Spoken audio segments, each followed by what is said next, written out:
नमस्कार, हमारा उत्तर प्रदेश देख रहे हैं आप और मैं हूं आपके साथ गौरव राजेंद्र। बुलेटिन की शुरुआत करते हैं। बाबा साहेब डॉक्टर भीमराव अंबेडकर के निर्वाण दिवस पर जो है बृहद श्रद्धांजलि सभा का आयोजन किया गया, जिसमें मुख्यमंत्री योगी आदित्यनाथ शामिल हुए।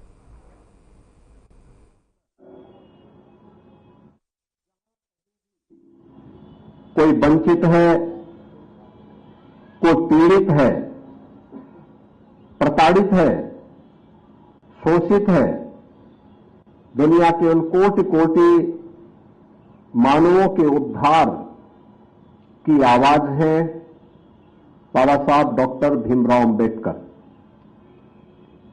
जीवन को एक नई दृष्टि देने वाले, जीवन को एक नई दिशा देकर के उनके जीवन में भी खुशहाली आए, इसको एक नई दिशा देने वाले किसी एक नाम की चर्चा होती है तो वह बाबा साहब भीमराव अंबेडकर की होती है।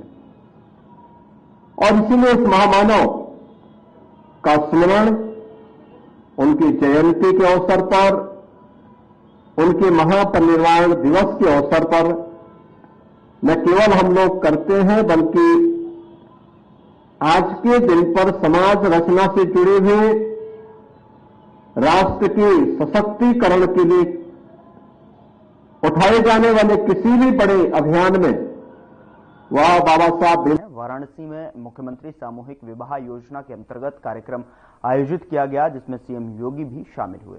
इस समारोह में 401 जोड़ों का विवाह संपन्न करवाया गया।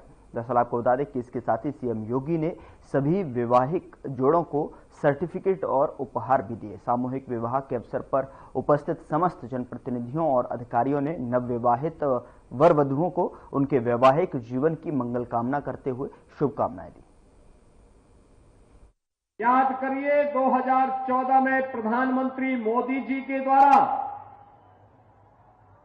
देश की बागडोर संभालने के बाद जिस नए भारत का निर्माण हुआ, उस नए भारत में महिलाओं के लिए भी सम्मानजनक स्थान उन्होंने बनाया। बेटी बचाओ बेटी पढ़ाओ से उन्होंने जो कार्यक्रम प्रारंभ किया, आज वह देश के अंदर प्रत्येक क्षेत्र में बेटियों के द्वारा अपनी प्रतिभा का प्रदर्शन करके अपने आप को साबित किया जा रहा है। हर हाल में बेटी का संरक्षण हो, बेटी को बचाया जा सके, उसको पढ़ाया जा सके, जीवन के प्रत्येक क्षेत्र में वह नेतृत्व दे सकती है। इसी के लिए हर घर में शौचालय के निर्माण का कार्यक्रम ये नारी गरिमा का प्रतीक बना। प्रधानमंत्री और मुख्यमंत्री आवास की योजना ये नारी गौरव के प्रतीक बना।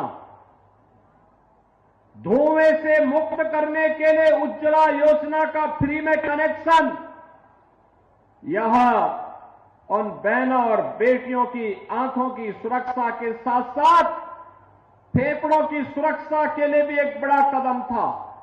10 करोड़ परिवारों को यह सुविधा देश के अंदर उपलब्ध करवाई गई, जिसमें उत्तर प्रदेश के अंदर भी 2 करोड़, लगभग 2 करोड़ परिवार इस योजना से लाभान्वित हुए। हम लोगों ने 2017 में सामूहिक विवाह के कार्यक्रम को प्रारंभ किया था।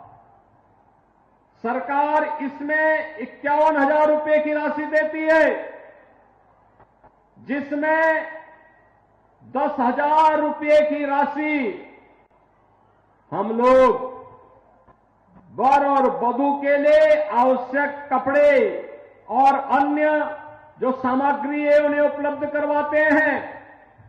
35,000 रुपए वधू के खाते में जमा कराए जाते हैं और 5,000 रुपए की राशि, 5-6 हजार रुपए की राशि पंडाल और आदि के खर्च में उसको अलग से रखा जाता है, जिससे सभी कार्यक्रम भव्यता के साथ संपन्न हो सके।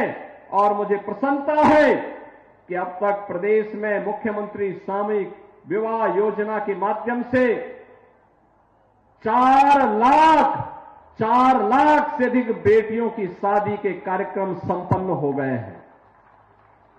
बहनों और भाइयों, एक तरफ यह कार्यक्रम, दूसरी तरफ 1 करोड़ परिवारों को ये डबल इंजन की सरकार 12,000 रुपए सालाना पेंशन की सुविधा, निराश्रित महिला पेंशन, वृद्धावस्था पेंशन और दिव्यांगजन पेंशन के माध्यम से उपलब्ध करवाने का कार्य कर रही है। उधर वाराणसी के स्वरवेद महामंदिर धाम में आयोजित विहंगम योग संत समाज की स्थापना के शताब्दी समारोह महोत्सव में मुख्यमंत्री योगी आदित्यनाथ शामिल हुए, जहां उन्होंने कार्यक्रम को संबोधित किया। आज आप देख रहे होंगे काशी एक नई काशी है। प्रधानमंत्री मोदी जी के संसदीय क्षेत्र होने के नाते देश के अंदर काशी से प्रधानमंत्री मोदी जी प्रतिनिधित्व कर रहे हैं और काशी को उन्होंने 10 वर्ष में चमका दिया है। काशी की कायाकल्प हो गई है। आज काशी में काशी विश्वनाथ धाम है। आज काशी में नमो घाट है। देश ही नहीं, दुनिया का सबसे बड़ा स्नान घाट, जहां पे हेलीपैड भी है, बड़े बड़े कार्यक्रम हो सकते हैं। ये नमो घाट, यह भी आज काशी में है। काशी के घाटों को आज आप देखेंगे एक नया भव्य स्वरूप में देखने को मिलते हैं। काशी में देव मंदिर जितने भी हैं, उनकी कायाकल्प हुई है। काशी में इंफ्रास्ट्रक्चर के कार्य, चाहे वह सड़क की कनेक्टिविटी हो, चाहे वह रेल की कनेक्टिविटी हो, चाहे वह वायु सेवा की कनेक्टिविटी हो, यह तो 2014 के पहले जो था उससे 100 गुना ज्यादा बेहतर बनी है। एक और कनेक्टिविटी को कनेक्टिविटी काशी से हल्दिया के बीच में जल मार्ग का उपयोग करते हुए भी हम अपनी यात्रा को आगे बढ़ा सकते हैं।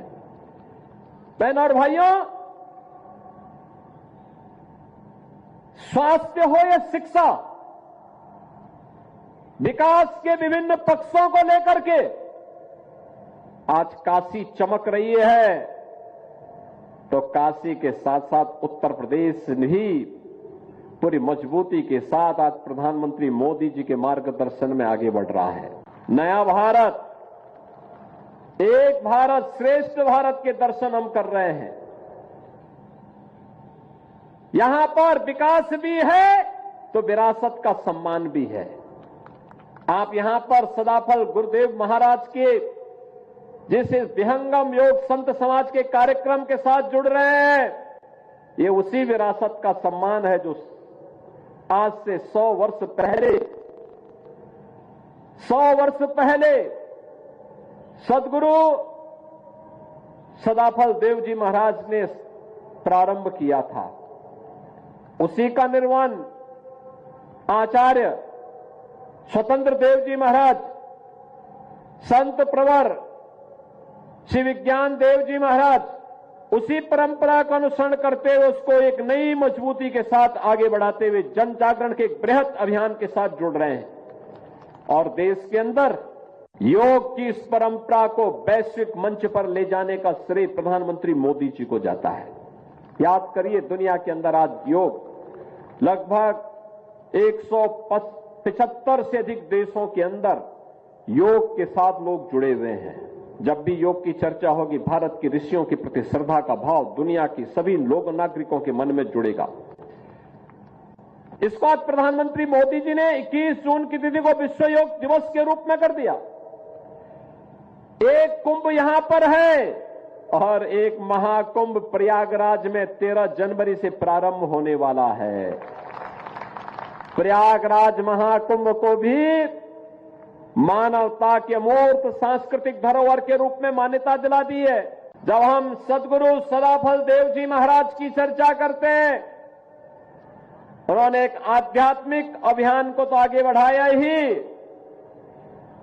साथ साथ एक संत एक सच्चा योगी, एक सच्चा संत देश और समाज की परिस्थितियों से हाथ पे हाथ धरा रह करके चुपचाप बैठा नहीं रह सकता है।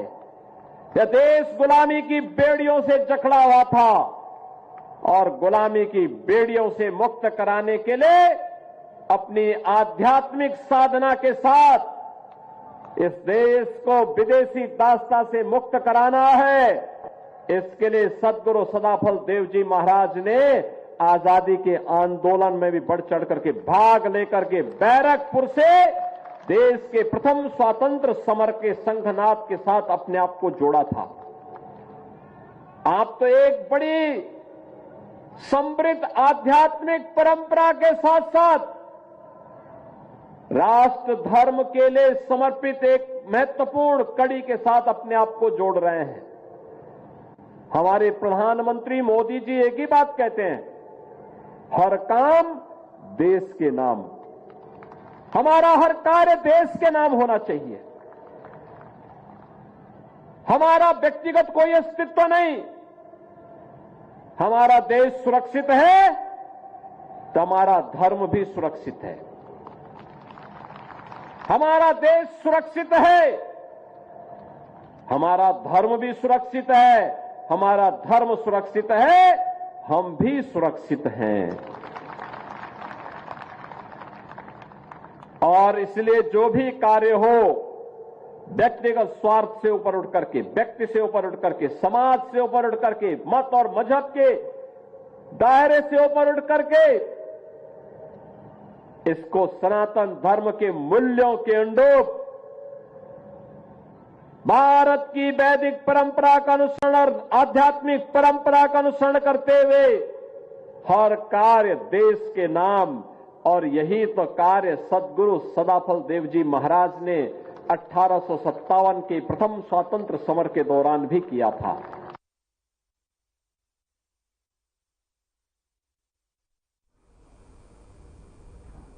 उत्तर प्रदेश के उप मुख्यमंत्री केशव प्रसाद मौर्य ने तेलंगाना के राज्यपाल जिष्णुदेव वर्मा से उनके आवास पर शिष्टाचार मुलाकात की और इस भेंट के दौरान जो है डिप्टी सीएम मौर्य पूर्व मंत्री सिद्धार्थनाथ सिंह ने मुख्यमंत्री को प्रयागराज महाकुंभ 2025 के लिए औपचारिक निमंत्रण दिया।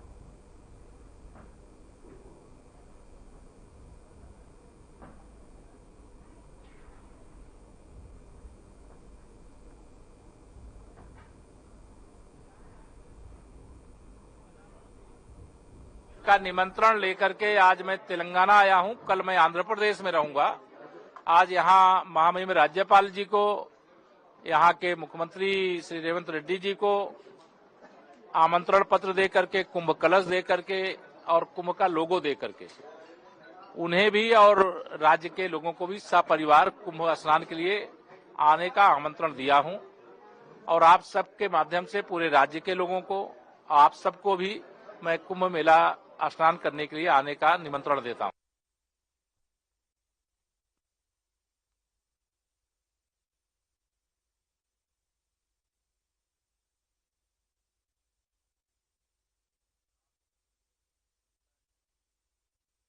तेलंगाना पहुंचे केशव प्रसाद मौर्य, जहां पर उन्होंने राज्यपाल और मुख्यमंत्री को कुंभ मेले में आने का निमंत्रण दिया।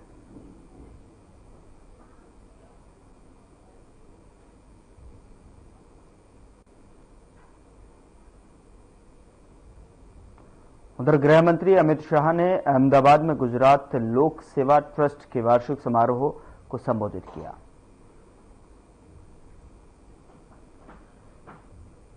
ज्ञानी कहेवाय, कोई मेडिकल साइंस में रिसर्च करीने खूब मोटी जग्याए पहुंच्यो होय तो ये पण ज्ञानी कहेवाय। भूगोल, गणित, खगोळशास्त्र अनेक विधाओं में पारंगत होय ने ज्ञानी कहिए। धर्मशास्त्र में पण जेने मन थी ऊंडाणपूर्वक डूबकी लगाई अभ्यास कर्यो ए पण ज्ञानी कहेवाय। तो विवेकानंदजीए खड़खड़ाट हसीने कह्यु कि आटलू बधु भ्रमण करवानी जग्या जरूर नथी, જ્ઞાન ફક્ત 4 અક્ષરની અંદર સમાયેલું છે.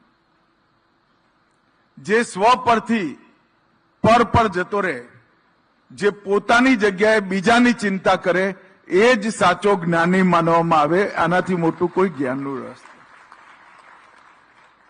વ્યક્તિ જ્યારે પોતાની જાત, પોતાનો પરિવાર, પોતાની જાતિ, પોતાનું ગામ, પોતાનું શહેર, આ સીમાડાઓથી ઉપર ઉઠી બીજાની ચિંતા કરતો થાય, ત્યારે જ્ઞાન પ્રાપ્ત કરવાની શરૂઆત થાય. અને જે લોકો કોઈને કોઈ રીતે સાર્વજનિક જીવનમાં, સાર્વજનિક કામોમાં, લોક સેવા અને લોક કલ્યાણના કામોમાં જોડાયેલા હશે, એમને ખબર હશે કે સૌથી મોટો આત્મસંતોષ બીજા માટે કામ કરવાથી જ થતો હોય છે. એકવાર ચેન્નઈમાં ક્રિકેટનો કાર્યક્રમ હતો અને વિનોદ કામલી મને મળી ગયા. એ વખતે તો રિટાયર્ડ થઈ ગયા હતા. એક જમાનામાં વિનોદ કામલી ખૂબ સારા બેટ્સમેન ગણાતા હતા. મેં એમને પૂછ્યું, વિનોદ, બહુ ઉતાર ચઢાવ જોયા તમે જીવનમાં, તમને સૌથી વધુ આનંદ ક્યારે થયો? મને એવું હતું કે કહેશે કે ડબલ સેન્ચુરી લગાવી ત્યારે થયો. એને કહ્યું, સાહેબ, કેટલાય મોટા મોટા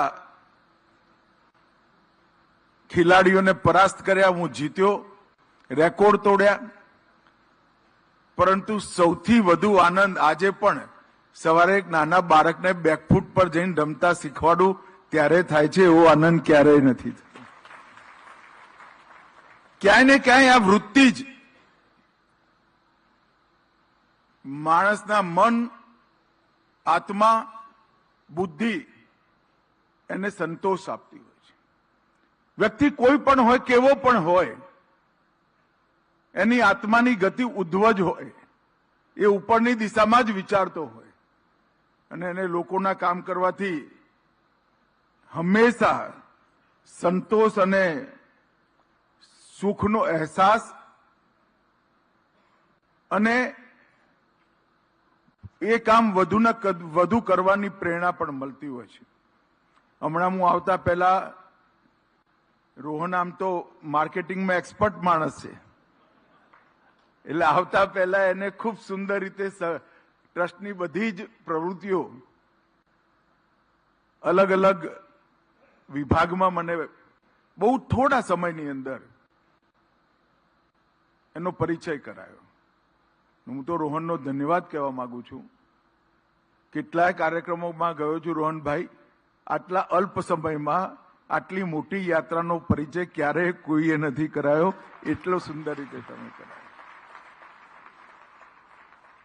જરૂરતમંદ વિદ્યાર્થીઓની મદદ કરવી, દિવ્યાંગોના કલ્યાણ માટે, એનું જીવન સરળ થાય એ માટે સહાયક સાધનો દેવા, નિઃશુલ્ક નિદાન અને નિઃશુલ્ક સહાયતા, રોગીઓની ચિકિત્સાની સહાયતા, સરકારની બધી જ લગભગ 350 યોજનાઓમાં માધ્યમ બની સ્વયંસેવકોના માધ્યમથી એના ઘરે પહોંચી બધી યોજના જોડે એનું એટેચમેન્ટ, એલાઇનમેન્ટ, રજીસ્ટ્રેશન કરાવવું અને લગભગ 34 વર્ષમાં 5 લાખથી વધુ લાભાર્થીઓના જીવનમાં કંઈક ને કંઈક મદદ કરવાનું કામ આ લોકસેવા ટ્રસ્ટે કર્યું છે. એક નાનકડી શરૂઆત 1990માં રાજકુમારભાઈએ કરી. 2006 થી રોહનભાઈ એની જોડે જોડાયા અને 34 વર્ષમાં 5 લાખ વ્યક્તિઓને એમના જીવનમાં બેઠા થવામાં, એમના સંકટના સમયમાં અને સરકારી યોજનાઓનો ફાયદો લેવા માટે બધી બાધાઓ દૂર કરી મદદ કરવાનું કામ આ ટ્રસ્ટે કર્યું છે. હું ફરી એકવાર હૃદયપૂર્વક રાજકુમારભાઈ અને એમની પૂરી ટીમને હૃદયથી સાધુવાદ અને અભિનંદન આપવા માંગુ છું. મિત્રો, જ્યારે લોકતંત્રની સ્થાપના આપણા દેશમાં કરવાનો નિર્ણય કર્યો ત્યારે સંવિધાન બનાવવાનું નક્કી થયું. દેશભરના બધા જ સ્ટેટની અંદરથી, બધા જ રાજ્યોની અંદરથી લગભગ બધી જાતિઓ, બધી પોલિટિકલ પાર્ટીઓ અને બધા ધર્મના પ્રતિનિધિઓ મળી આપણી બંધારણ સભા બની અને રાજ્યનો ઉદ્દેશ નક્કી કરવા માટે ચર્ચા થઈ. અને એ વખતે બંધારણ સભાના અધ્યક્ષ રાજેન્દ્ર બાબુએ બહુ વિદ્વાન ચર્ચાના અંતે એક જ સેકન્ડમાં એનું સમાપન કરી કાઢ્યું કે આપણું બંધારણ, એનો મૂળ ઉદ્દેશ કલ્યાણ રાજ્યની સ્થાપના માટે હોવો જોઈએ. દરેક વ્યક્તિનું કલ્યાણ થાય, દરેક વ્યક્તિનો સમવિકાસ થાય અને દરેક પરિવાર સન્માન સાથે જીવી શકે એવા પ્રકારના રાજ્યની રચના કરવાનો મૂળ ઉદ્દેશ આપણે નક્કી કર્યો. દરેક સરકારોએ પોતપોતાના સમયમાં થતું હતું એટલું કર્યું, પણ આંકડાઓના વિદ્યાર્થી તરીકે હું જ્યારે એનું એનાલિસિસ કરું ત્યારે એટલું નિશ્ચિત કહી શકું કે 2014 પહેલા બધાએ જ ટુકડા ટુકડા કામ કર્યું. કોઈ સરકાર એવી નથી જેને ગરીબો માટે કામ ન કર્યું. દરેક સરકારે ગરીબોને ઘર બનાવવાની યોજના લાયા, એને આગળ વધારી, પીવાના પાણી પહોંચાડવાની પણ વાત કરી, ગેસનું સિલિન્ડર, આરોગ્યની સુવિધાઓ, ફ્રી રાશન, આ બધી જ વાત કરી. પરંતુ કોઈ સરકારે દેશને આનાથી મુક્તિ અપાવવાની વાત નથી કરી. 2014માં દેશની જનતાએ નરેન્દ્ર મોદીજીને વડાપ્રધાન બનાયા અને નરેન્દ્ર મોદીએ દેશની સામે સંકલ્પ કર્યો, એક પણ ઘર એવું નહીં હોય જ્યાં ટોયલેટ નહીં હોય, એક પણ વ્યક્તિ એવો નહીં હોય જેની જોડે ઘર નહીં હોય, એક પણ વ્યક્તિ એવો નહીં હોય જેની જોડે ગેસ નહીં હોય, એક પણ વ્યક્તિ એવો નહીં હોય જેને ભૂખ્યા સૂઈ રહેવું પડે. 5 કિલો અનાજ 65 કરોડ ગરીબોને દર મહિને ફ્રી ઓફ કોસ્ટ આપવાની યોજના દુનિયામાં કોઈ જગ્યાએ નથી, કોઈ જગ્યાએ નહીં. 60 કરોડ લોકોને 5 લાખ સુધીનો સ્વાસ્થ્યનો પૂરો ખર્ચો ભારત સરકાર ઉઠાવે. 60 કરોડ લોકોને. હું તો પ્રાઇવેટ હોસ્પિટલના કેટલાય શેઠિયાઓને ચિઠ્ઠી લખતો હતો, નો ફીસ. હું મંત્રી છું, ડરિંગ કરી દે બિચારા, પણ કટાણા મોઢા મેં જોયેલા છે. એક પેશન્ટની ફીસ માફ કરવી એ કેટલું, અને એમની એ મુશ્કેલીઓ છે. અને 60 કરોડ લોકોને 5 લાખ સુધીનો બધો જ ખર્ચો આજે કેન્દ્ર સરકાર ઉઠાવે. અને હવે કોઈ પણ ઇન્કમ ગ્રુપ હોય, 70 વર્ષથી ઉપરના બધા લોકોને 5 લાખ સુધીનો ઈલાજ ફ્રી કરી દેવાનો. મિત્રો, આ કલ્યાણ રાજ્યનો કલ્પના જે આપણા બંધારણના નિર્માતાઓએ મૂકી હતી એને ચરિતાર્થ કરવાનું કામ 2014થી 24માં ગુજરાતના જ લોકપ્રિય મુખ્યમંત્રી અને હવે દેશના પ્રધાનમંત્રી નરેન્દ્ર મોદીજીએ કર્યું. અને આજે દેશભરની અંદર 60 કરોડ લોકોને બેઝિક સુવિધાઓ, પાયાની મૂળભૂત સુવિધાઓ મળતી થાય એની ચિંતા કરી. અને એની સાથે જ અનેક પ્રકારના વિકાસના કામો થયા. એ અધ્યાયને હું સ્પર્શ કરવા નથી માંગતો, પરંતુ ગરીબ કલ્યાણ, જ્યાં સુધી દેશના 60 કરોડ લોકો ગરીબોની ફોજમાં સામેલ હોય, દેશનો વિકાસ ના થઈ શકે. આ મંત્રને એમને ઓળખ્યો, એનો ઉપાય શોધ્યો અને એનું ઉપાયને નીચે સુધી લાગુ કરવાનું કામ કર્યું. અને પરિણામ 60 કરોડ લોકોમાંથી 25 કરોડ લોકો યુએનની ગરીબીની વ્યાખ્યા જે છે એ યુનાઇટેડ નેશનની ગરીબીની વ્યાખ્યામાંથી આજે બહાર આવી ગયા. 10 વર્ષમાં 25 કરોડ લોકો ગરીબી રેખામાંથી. પરંતુ છતાંય હું માનું છું કે સરકાર ક્યારેય આવડું મોટું કામ એકલા ના કરી શકે. આવા અનેક ટ્રસ્ટો, અનેક વ્યક્તિઓ, અનેક સેવાભાવી સંસ્થાઓ એ ભેગા થઈ આ કામ કરે તો આ સમસ્યામાંથી આપણે જલ્દી બહાર આવી. ગુજરાતમાં અનેકવિધ શૈક્ષણિક સંસ્થાઓ, અનેકવિધ ગુરુકુલો, અનેકવિધ રામરોટીઓ ચાલતી હોય છે.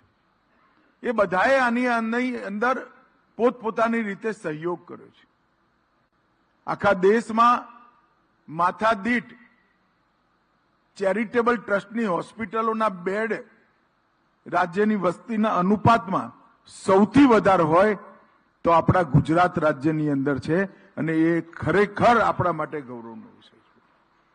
સૌથી વધારે વસ્તીના અનુપાતમાં બ્લડ ડોનેશન ક્યાંય થતું હોય તો ગુજરાતમાં થાય. સૌથી વધારે ચક્ષુદાન રેકોર્ડ થયા હોય તો ગુજરાતમાં થાય. અને સૌથી વધારે અંગદાનના જ્યાં ફોર્મ ભરાયા હોય અને અંગદાન થતું હોય એ પણ ગુજરાતમાં થાય. ગુજરાતની ઘરથૂથીમાં ગાંધીના સંસ્કાર, સેવાના સંસ્કાર,